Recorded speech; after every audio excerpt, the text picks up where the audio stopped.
Шаурма сүйүүчүлөр, бул рецептти сөзсүз түрдө сактап алыңыздар. Тез татымдын шаурмасынан ашса ашат, кем калбайт. Өтө даамдуу жана үй шартында жасалган берекелүү шаурмалардын бири. Рецептти сиздер менен бөлүшүм. Шаурманын сулуулугун карасаңар, мага окшоп чекчейип турат. Алгач эле бизге ушундай сулпеттер керек деле. Чоң-чоң кылып туурасаңар деле болот, майда кылып туурасаңар деле болот. Бир аз майга кууруп алабыз дагы. Эттин суусу чыкканда туз, кара мурч, кызыл мурч сээп жакшылап аралаштырып алабыз. Суусу тартылгандан кийин эт кызара куурулуп баштайт. Өтө кызарбайт, чети бир аз кызара куурулуп баштаганда эле суу куюп коесуздар. Этиңиздер эгерде жаш малдын эти болгон болсо азыраак эле суу куясыздар.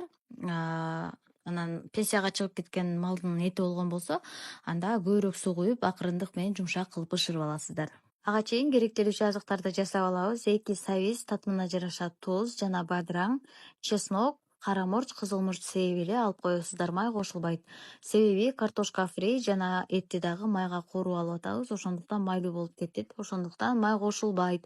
Андан кийин биздин даяр болгон этибизди баарын чыгарып аласыздар дагы. Жанагы шаурмада этти силерге тонкий кылып кырып берет го. Ошондой кылып туурап аласыздар майдалап. Кааласаңыздар вилка менен тытып алсаңыздар дагы болот. Эт аябай даамдуу болуп бышыптыр. Мен биринчи партиясыны ушундай майга салып кызартып кууруп алдым. Бул каалоочулар үчүн. Эгерде дал ошол шаурмадагыдай болсун десеңиздер, бир аз кызартып ушинтип кууруп алсаңыздар дагы болот.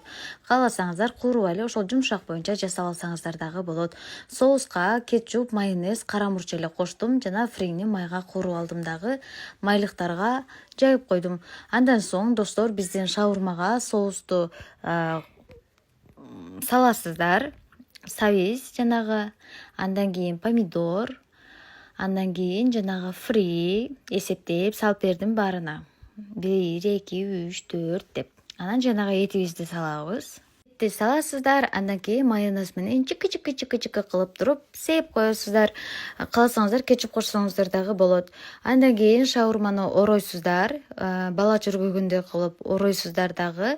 Биздин кызып турган сковородкага бир аз эле майды сүйкөп туруп, майды куйбайсыздар. Бир аз эле сүйкөп туруп, шаурманын эки бетин кызартып аласыздар.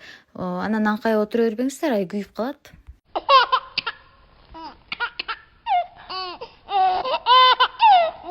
Жерде кошулган азыктар каалоочулар үчүн гана. Кааласаңыздар ушинтип жасасаңыздар болот. Кааласаңыздар сабиз, помидор, бадыраң кылып эле жасап алсаңыздар дагы болот. Мага ушундай жаккандыктан балдарымдын заказы боюнча ушинтип жасадым. Көргөнүңүздөрдөй шаурманын эки бетин тең кызартып алдым. Андан кийин тең ортосунан бөлүп туруп, балдарыңыздарга берсеңиздер болот. Сиздерге дагы жакты деген ойдомун достор. Жаккан болсо сөзсүз түрдө жасап көрүңүздөр.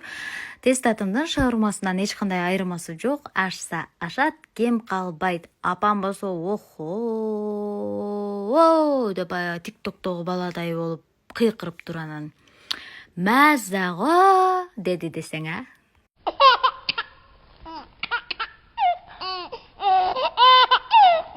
Андыктан сиздер дагы жасап көрүңүздөр. Керектелүүчү азыктардын баарын текстте мен жазып кетем. Кармаган орозоңуздар кабыл болсун достор. Акысыз рецепт ар дайым Акзора ашканасында. Жаккан болсо лайк, комментарийди унутпаңыздар.